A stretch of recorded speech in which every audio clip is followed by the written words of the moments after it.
మరచి పెట్టవయ్యరే.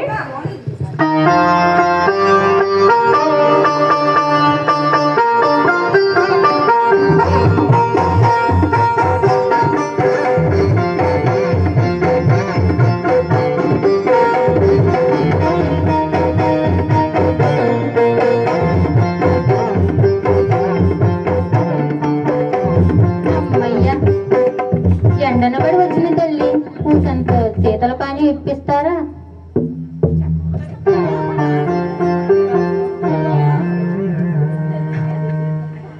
సింగి రంగి అయ్యో నామతి మండా సోదమ్మి, నేను కంగారులో నిన్ను ఎండనబడి వచ్చావు. నీకు మంచినీళ్ళు ఇవ్వాలని కూడా నాకు తొయ్యలేదే. ఏమీ అనుకోకే సోదమ్మి. సింగి రంగి ఆ సోదమ్మికి కమ్మని శీతల పానీలు తీసుకొచ్చి ఇవ్వండి.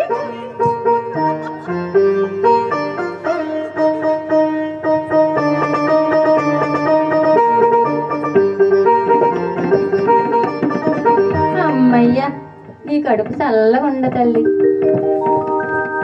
ఇప్పుడు చెప్పమ్మా, ఎవరికి చెప్పాలి సోది? మా యువరాణి పద్మావతికమ్మా. ఆ చిలకను తీసుకొచ్చి నా ఎదురుగా కూర్చోపెట్టండి. ఆ సింగి రంగి యువరాణి పద్మావతి వారిని తీసుకురండి.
అట్ట అడగవే సోదమ్మి, కొన్ని రోజులుగా ఇదే తంతు.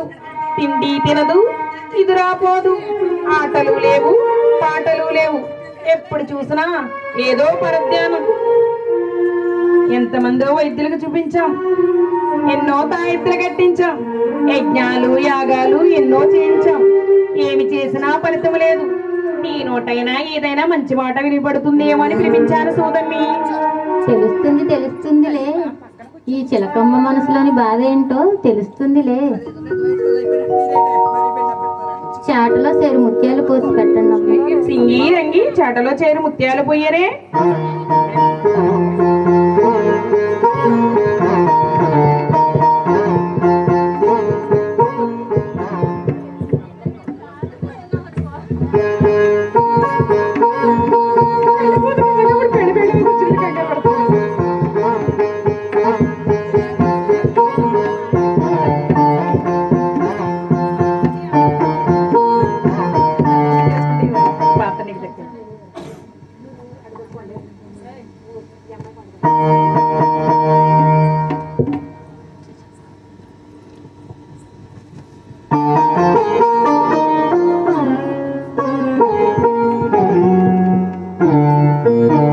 ఉన్నది ఉన్నట్టు చెబుతాను, లేనిది లేనట్టు చెబుతాను, జరిగేది చెబుతాను, జరగబోయేది చెబుతాను, అంతా వివరముగా చెబుతాను తల్లి. అంబ పలుకు జగదాంబ పలుకు, కంచి కామాక్షమ్మ పలుకు, మధుర మీనాక్షమ్మ పలుకు, కాశీ విశాలాక్షమ్మ పలుకు, రాజమండ్రి సోమాలమ్మ పలుకు, నిడదవోలు సత్తమ్మ పలుకు, వరిగేడు దానమ్మ పలుకు, భీమవరం మా ఉళ్ళమ్మ పలుకు, చిన్న తిరుపతి కుంకుళ్ళమ్మ పలుకు, తాడేపల్లిగూడెం బలుసులమ్మ పలుకు, జగనుపేట నంగాలమ్మ పలుకు, పెద్ద తాడేపల్లి మారమ్మ పలుకు, ఒలువులమ్మ పలుకు, పలకవే తల్లి పలుకు, బెజవాడ దుర్గమ్మ పలుకు. అమ్మలంతా ఒక్కటయ్యి నాకు మంచి వాక్కునివ్వరు తల్లి.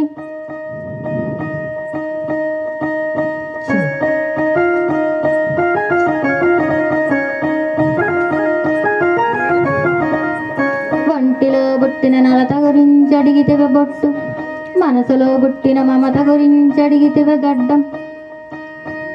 యజ్ఞాలు యాగాలు ఎన్నో చేయిస్థిర బొట్టు, తాయిత్తులు మంత్రాలు కట్టిస్థిర గడ్డం.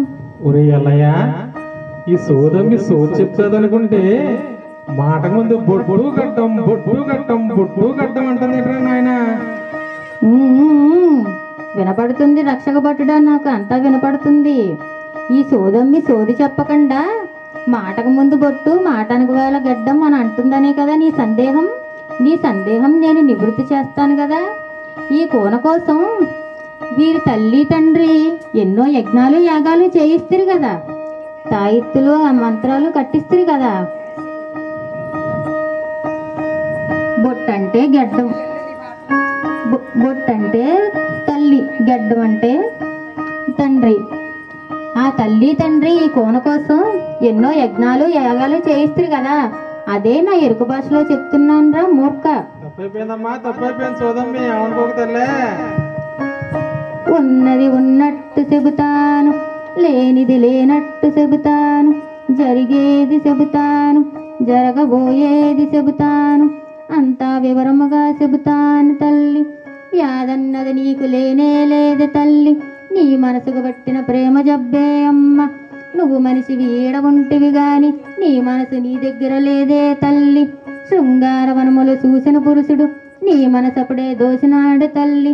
6 అడుగుల అందమైన వాడే నిన్నే కోరగ వచ్చినాడే తల్లి. రాలుగా ఈ పిల్ల రాళ్లతో కొట్టి పంపించేసినావు కదే, నీ వలన అతను బాధపడుచున్నాడు తల్లి. నిన్నే తలచి ఉన్నాడు తల్లి, నీతో పరిణయం కోరగా వచ్చినాడు తల్లి. ఆదిదేవుడు అతడే కాదా శ్రీనివాసుడుగా వచ్చినాడు తల్లి. నీ పరిణయం తప్పక జరుగుని తల్లి, నీ దిగులంతా తీరిపోయింది తల్లి. ఏంటే సోదమ్మి, ఏదో సోది చెప్పమన్నాము కదా అని నోటుకొచ్చినదల్లా చెబుతున్నావు. గుడిసికి కోటికి ముడిపెడుతున్నావా? దానిని పోయే దానితో పరిణయమా? చెప్పింది చాలు, వచ్చిన దాన్నే బయలుదేరు. ఆ సింగి రంగి పద్మావతి వారిని ఇంటికి తీసుకురండి, లోనకి తీసుకురండి. యాడికి పోతావే కోన కూసో. కచ్చు బుచ్చులాడక మాయమ్మ, కంగారు పడకే నా తల్లి. వాడు దారిన పోయే దానయ్య అనుకుంటువా? నీ రాణి ఒక రాజ్యానికి ఏలికైతే వాడు 7 14 రాజ్యాలకి ఏలికే తల్లి. ఆదిదేవుడు అతడే కాదా శ్రీనివాసుడుగా వచ్చినాడు తల్లి. సిరిగల శ్రీనివాసుడే వాడు. అయినా నీ బిడ్డ జన్మ వృత్తాంతం తెలియక నువ్వు అలా మాట్లాడుతున్నావు తల్లి. నీ బిడ్డ అతగాడి కోసమే పుట్టింది. నీ బిడ్డ ఒక రాజ్యానికి ఏలికైతే వాడు 7 14 రాజ్యాలకు ఏలికే తల్లి. 6 అడుగుల అందమైన వాడు తల్లి, నిన్నే కోరగ వచ్చినాడు తల్లి. ఆదిదేవుడు అతడే కాదా శ్రీనివాసుడుగా వచ్చినాడు తల్లి. నీ పరిణయం తప్పక జరుగుని తల్లి, నీ దిగులంతా తీరిపోవుని తల్లి. ఇప్పుడు ఒక సత్యం చెప్తాను వినుకోవే అమ్మా. ఇచ్చటికి ఒక యోగిని మాత వచ్చెదురు, పెళ్లి ముచ్చటలాడెదరు తల్లి. అరమరలేక సరియనుడే తల్లి, నీకంతా శుభమే జరుగును, నీకంతా శుభమే జరుగుని తల్లి, నీకంతా శుభమే జరుగుని తల్లి. ఆకాశరాధిది జన్మమే ధన్యము, ధరణీదేవిది పుణ్యమే పుణ్యము. నిక్కముగా నిజమే చెబుతాను తల్లి, నే చెప్పిన వాక్కెప్పుడూ తప్పుకోదు తల్లి. నీ పరిణయం తప్పక జరుగుని తల్లి. పోయి వచ్చేదనే అమ్మా. నేను మరలా వచ్చినప్పుడు నాకు పట్టు చీర పట్టురవుక పెట్టవే అంటూ చిరకల సని వచ్చిన దారిని వెళ్ళగా, వెంకటేశుని చరితము వింటే పాపములన్నీ తొలగు కదా. 7 కొండలు ఎక్కిన